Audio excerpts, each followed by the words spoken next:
What was it about your parents' parenting that you want to keep? What was it about your parents' parenting that you do not want to keep? Not how you're parenting, how did they parent that you chose not to do or to do? Unfortunately, when you get highly stressed, pretty much everybody parents exactly the way they were parented. So if you want to be different, you have to avoid getting stressed as a parent. It's not gonna happen, that's right. Avoid getting stressed. Because you have children, so therefore. How do you want your parenting to be like your parents' parenting?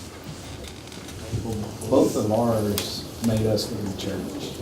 Sunday morning, Sunday night, I think that was, and we've done that same thing with our kids, so they know they're expected. And they want to come anyway. That's something that I remember my parents, and she said the same thing, so I think that's pretty important. Okay, so like structure in church, consistency in what you're doing as far as that goes, okay? What else? The positives that you took away from parenting with your parents. The principle of working for something, not being given to you, earning it. Earning, okay? Versus, everybody gets a trophy. Not real. It's not real, not everybody gets trophies. No. The very first trophy I ever got, I got from a student that said I was the best teacher. That trophy is still in a prominent place in my laundry room. That's where I need the positive. My one trophy is that. What else?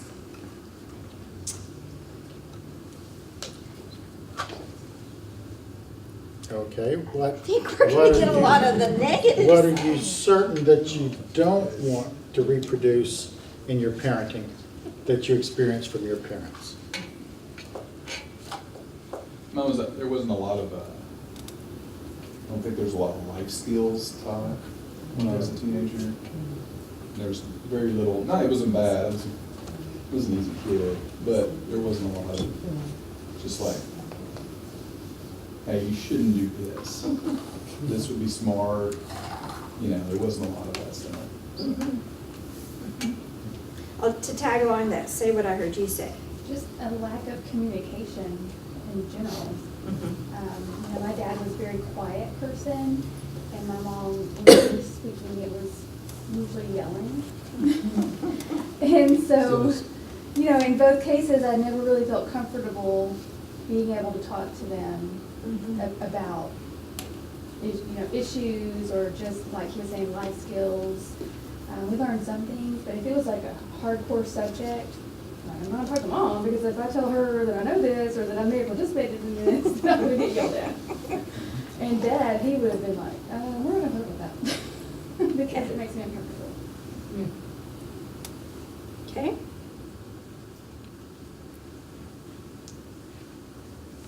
You were all talking. I heard you. Carol. So the positive out of these were always being there. If there was a sport or an activity, they were there. And if they couldn't be there, they would really communicate that they couldn't be. Okay. Well, I could say the opposite.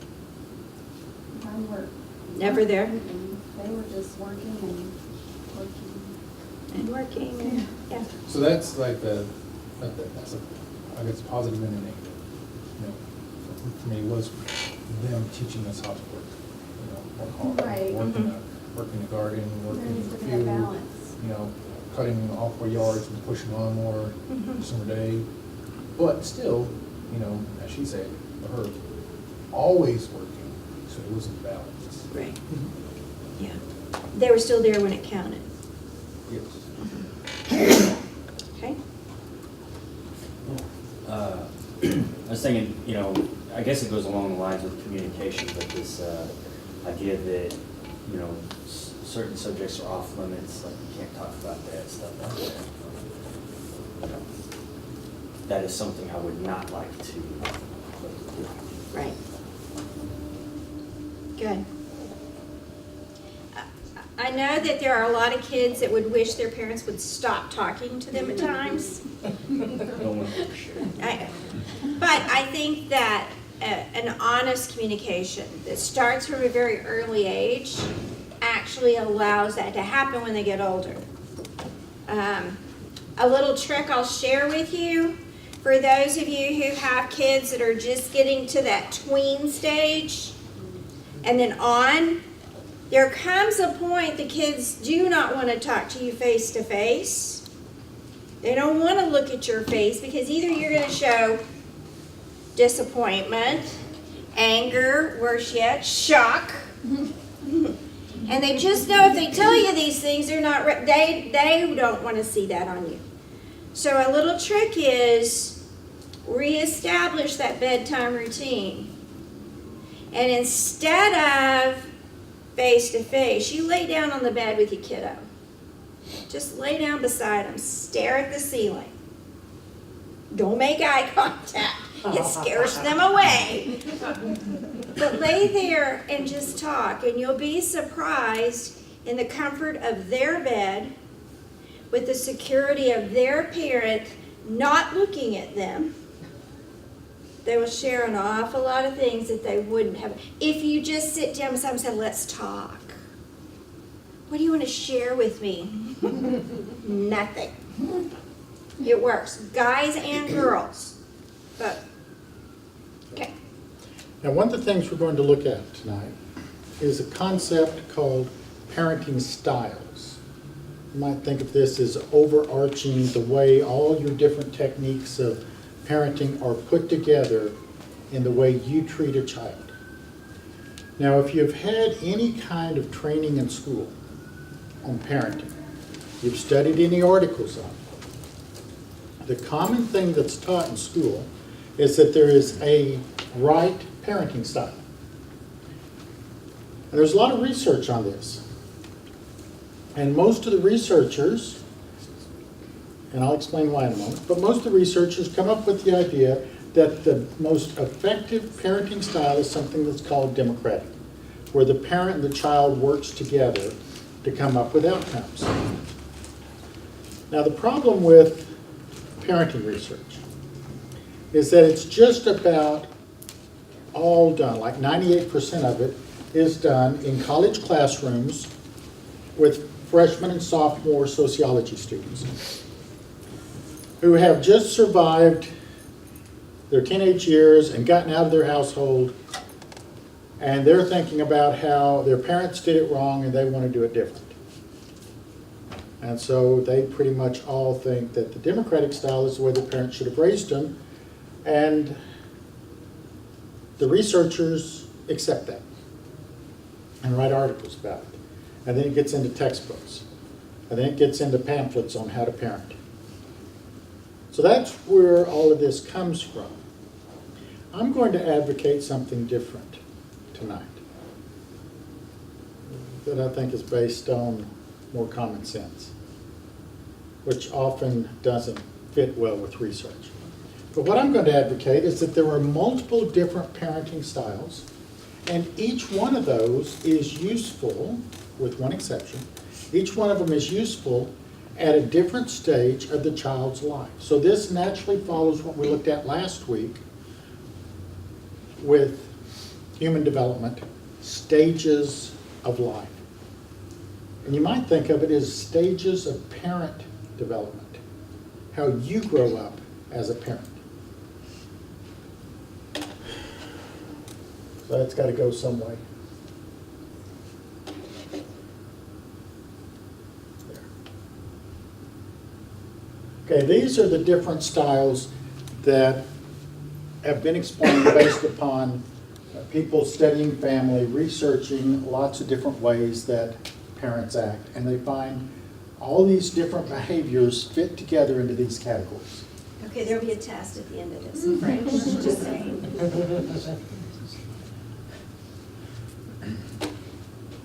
Now, was studying it. Okay, autocratic style. You're just gonna skip them, you're not gonna read them to them? No, they got to see it. That was Oh, okay. long enough. Okay. All of our visual learners have it They've down. already have it down. Yeah. The rest of them, it wouldn't have done any good. I've got to go over it now. Okay, you're right. And then we're going to have to do some manipulatives in a moment. Uh-huh. And then you'll really have it down. Okay, autocratic style.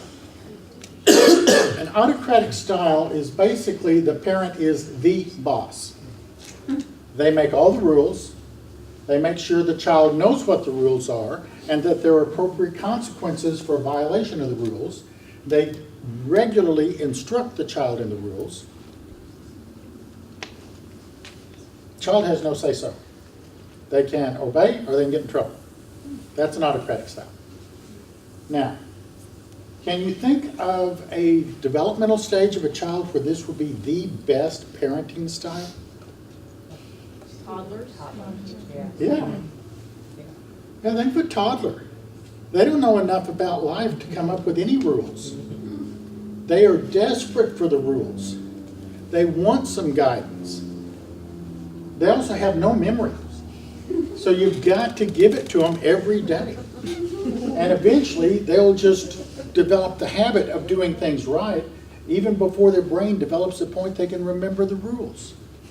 So I believe this is an excellent parenting style when used with the right age of child. Now, what I see in counseling frequently is this particular parenting style being used with a 16 or 17-year-old. Because that child did something really bad. And now the parent, usually the dad, but the parent is so terrified that that child is going to ruin their life that they're now treating them like a toddler.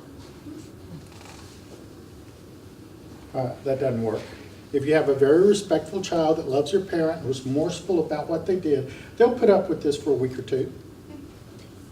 But if you don't have that going, so you don't already have that relationship, that child will go and move in with somebody else. And at 16, 17 years of age, the courts will not make them move back home. So it is very common for children to be forced out of their homes at this age because of an improper parenting style.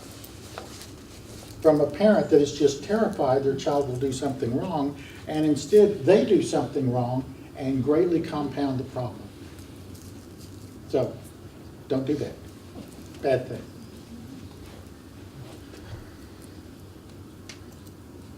Authoritarian style.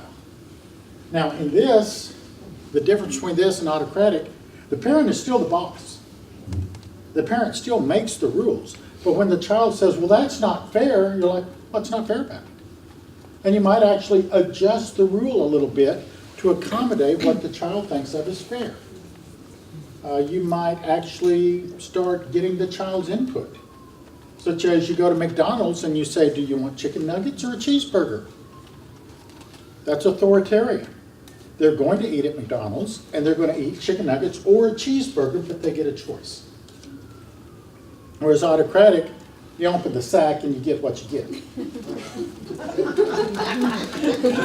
I know, right? Well, that's why we eat healthy. Now, democratic style, this is supposedly the best one. And again, this is supposedly the best one because it's what teenagers think would be the best one. You ever known a teenager that knew what they were doing? Yeah.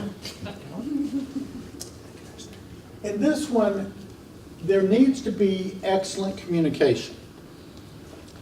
The parent has to work as hard at listening as at instructing. There's a lot of give and take. The child is respected as somebody who has a lot of opinions about their own life and who is putting enough into their own life to have a little bit of say-so in their own life. So, think of this more like the U.S. government. And the child is like Congress. And they can come up with all kinds of stupid laws. But the parent is like the president. And they let the child come up with stupid laws and then they veto it. Or, no. Or they say, you know, it's pretty good, let's go with that. And so they approve it. So the parent is still the boss. But the child is now being respected as somebody who has their own life and is putting a lot into their own life, and therefore should have some say-so into their own life.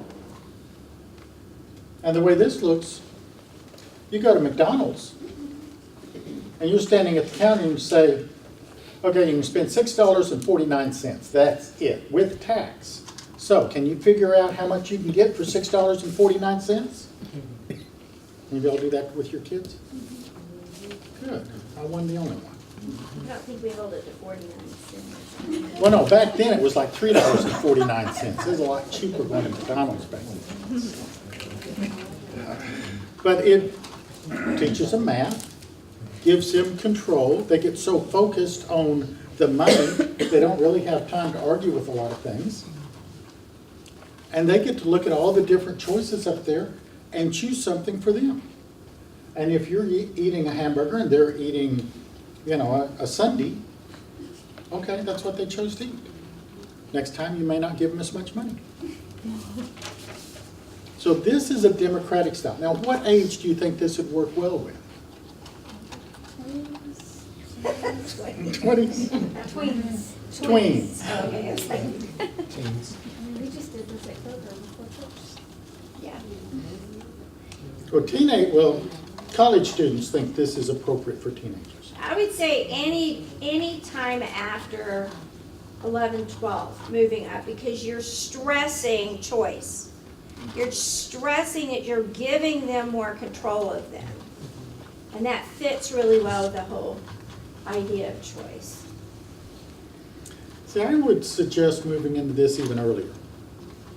If your autocratic is for your toddlers, and you're moving into authoritarian, say around 3 years, at least by 4 years of age, then probably somewhere around 6 or 7, you're moving more into this. Once your child starts making good decisions, and keep in mind what your goal is as parent. From the time they're born, you're raising them to be an adult. So if you want them to be an adult that does not have to rely upon your decision every time they make a decision. And I know some of you probably think you want that. And it's pretty easy actually to raise that. And it's its own torment. And parents that end up with that, I think they deserve just what they got. Because they didn't think it through. But if your goal is to raise a competent adult, you have to start at some point. And I think around 2 is a good time to start. Definitely by 3. And now you're moving into the authoritarian, giving them a little bit of control. By about 6, where you're going to let them pick out their own clothes. Or when you go to the store, you let them have some say-so into what clothes you buy. The more they make good decisions, the more you give them control over their life. When you say, okay, if you've got your homework done, you've got an hour to go play.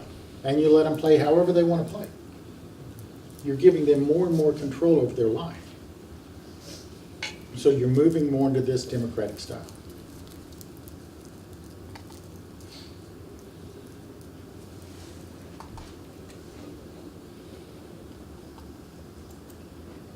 Now, equalitarian.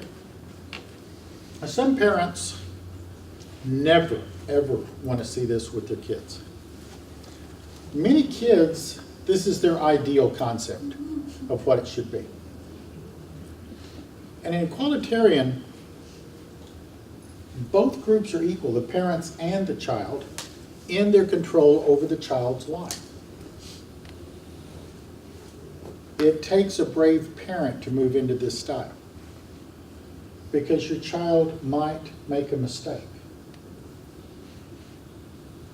So what happens if your child makes a mistake? Yeah. And it's a learning opportunity. Many of the most important life skills you want a child to learn only comes from attempting, messing up, and adjusting. You ever seen a toddler learn how to be a toddler?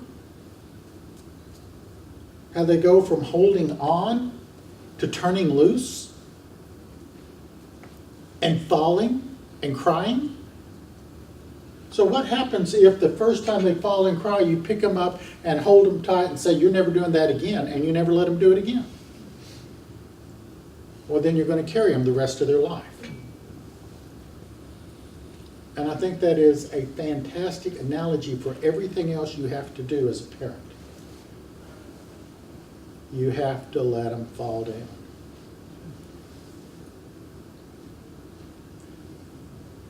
I'd ask for a show of hands, but I won't. But I am curious as to how many of you refuse to allow your children to learn to ride a bike because you're afraid they'll fall.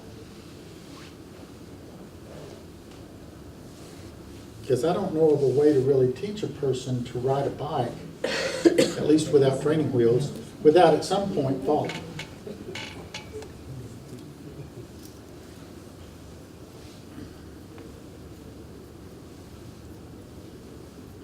So as a parent, you can choose the environment. I found the softest ground with the thickest grass that I could let my kids learn to ride on. And they fell fairly often. So that a few years later, when all their riding is up and down gravel roads, I didn't have to worry as much about it. Heather's worst accident was on the paved road in a protected area. As a teenager. On a date. No.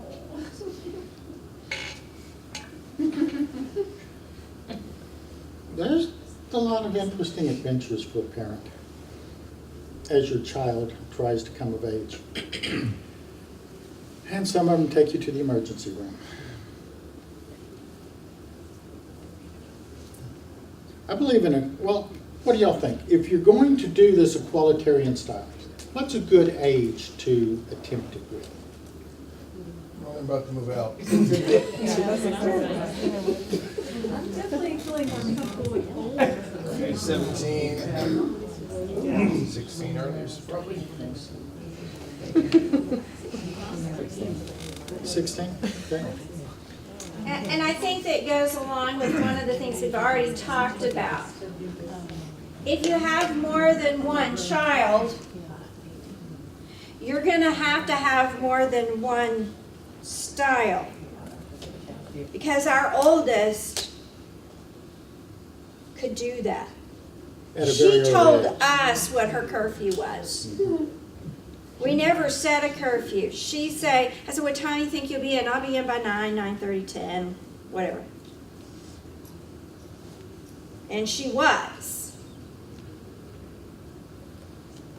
With our And- youngest, it was totally different. And our youngest, I don't think we quite ever, we tried, but I don't think she participated as well in that part of it. She liked us, she said, what time do I gotta come in? She liked us setting harder boundaries for her, because she knew she needed it. So I think there's always a disclaimer that what you do with one is not always what you're gonna do with all of them.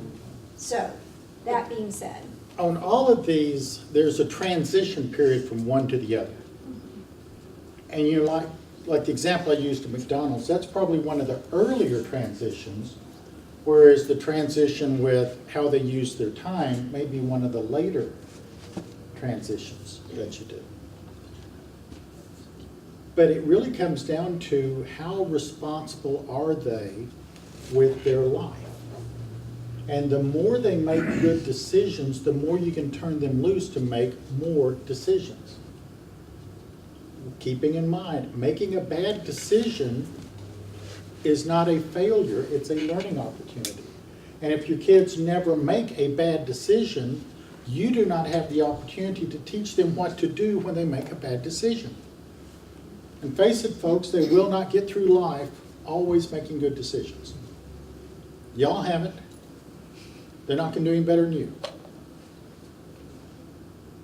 Probably going to do much of the same things y'all did.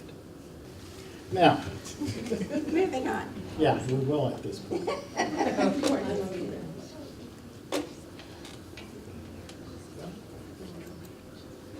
Permissive style. These are the parents that everybody else wants to hate. These are the parents that your kids love to quote to you. And say, yeah, but so-and-so's parents. Everybody else gets to. This is where you pretty well turn the child's life over to the child, allowing the child to make most of the decisions, but they're still doing it under your oversight, not your control.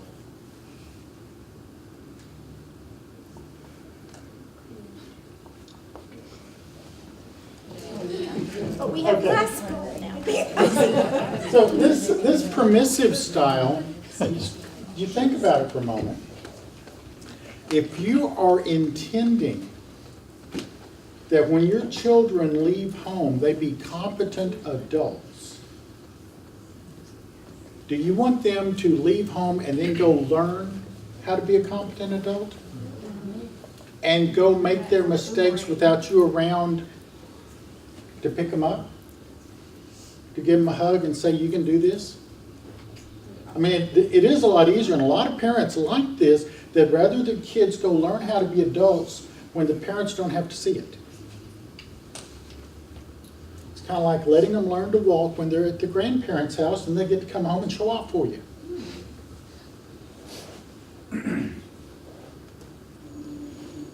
That's the bell. There's no way. Yeah. Come on, we gotta do that last one. Keep going. We've got two more, actually. I know. This one, I believe, is best for older high school. Even though parents want to be autocratic, I think that's when you most need to be this permissive in their junior and senior year, to let them be in control of their life enough that they're making their mistakes when they can come home and sit down with you and say, I don't know what I did wrong, I blew it, I'm in so much trouble. You know, and then you have to help them figure out, well, how do you get out of this? Well, and that's it. How do you get out of it? Not me. Because the difference between that one and the autocratic is, even the autocratic will step in and save the day. Because they're still in charge, and that's not acceptable. If you're trying to teach them to take care of their own stuff, you can't rescue them. Sorry. Then you have the laissez-faire. I do not know if that's how the French pronounce it or not, but they can't pronounce their own language. Parents leave it to their children to decide whether or not they're going to pay any attention to their parents' guidance. So it's kind of like, I have the right to tell you, but you can do whatever you want to do, and that's okay. Where's a good age to do this? Adults. Early 20s or just adult. Yeah. When they're out of the Anytime. house. Yeah, don't you wish your parents had done this?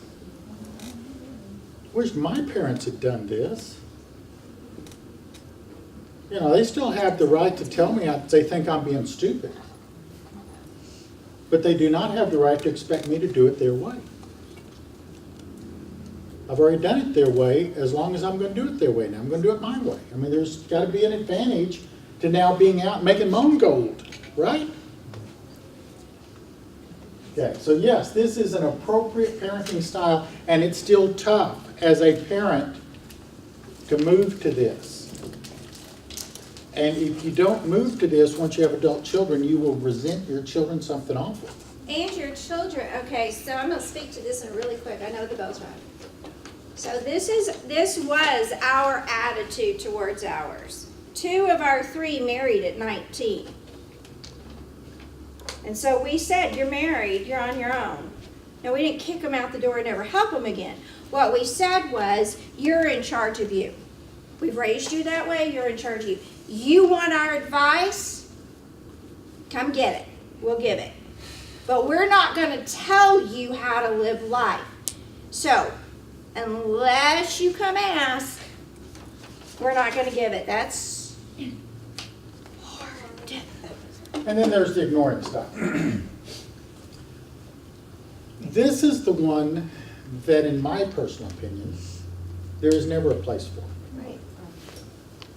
This is child That your adult services. children still need your support. It's just a lot different support. They need your belief in them. They need your wisdom. They don't need you telling them what to do. They don't need you ignoring them. So this is where the parents, I think, are more important to themselves than they are to children. And unfortunately, you can run into this ignoring style when you have a toddler. DHS deals with this frequently. So this is the concept of parenting styles, and I believe all but the last one has great value at different stages of life, but every one of them requires you to grow and mature as a parent so that you can parent differently with the kids. And every one of them is risky. Every one of them scares you. Because after you move past the first one, each one of them gives your kids more chances to fall and skin their knees. And get up and learn how to do it right. Okay, next week. Next week, I'm gonna kind of lead the discussion, and we're going to discuss all the current parenting issues to the best of my ability, like screen time, like pornography, like addictions to gaming, like all of it that I can run through all the things I've been dealing with over the last 2 or 3 years. We're going to hit some of those. We're going to talk about them, but we're going to talk about solutions. We're going to talk about possible ways to change it in your homes that you have of more positive things with those. Because nothing about what your kids have in their homes is wrong. It's what you allow them and how much freedom they have, and teaching them to be responsible and competent. Okay? And I'll probably present some socially unacceptable suggestions on some of the great things like extracurricular stuff, Yeah. and particularly homework. No, everybody hates it. It's okay. And I've got a suggestion on homework. No, we'll have so- one more after that. Okay. Got two. No. See you next week.